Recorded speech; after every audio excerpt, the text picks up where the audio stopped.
Guys വാഴ 2 വരാൻ പോവാണ്. വാഴ 2 വരുവാണ്. അപ്പൊ ഇവരുടെ സ്റ്റോറി ആയിരിക്കും വാഴ 2 കേട്ടാ.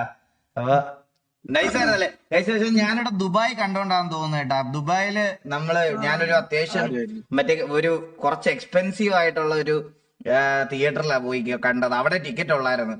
പക്ഷെ എല്ലാരും മറ്റേ ഇങ്ങനെ വേർപ്പൊക്കെ വിട്ടിടും. തിയേറ്റർ എക്സ്പീരിയൻസ് ഉണ്ടോ? അയ്യോ ആശർ വരുമ്പോ ഞാൻ നോക്കിയപ്പോ ആശർ വന്നപ്പോ ഡൂഡൂച്ചി മാത്രം എണ്ണീറ്റിരുന്ന് കൈ വിട്ടത്. ഡൂഡൂച്ചി തിയേറ്ററിൽ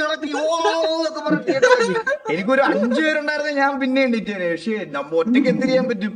അവൻ അങ്ങോട്ട് എണ്ണീറ്റപ്പോഴത്തേനും ഫ്രണ്ട് റോയിലിരുന്ന് കൊച്ചി വരാൻ തുടങ്ങി. അയാളും ഒരു ഒറ്റ നോട്ടോ നോക്കിയിട്ട് കൊച്ചിനെ എടുത്തോണ്ട് ഇറങ്ങി ഒരൊറ്റ പോക്ക്. ഞാനോർത്താണ്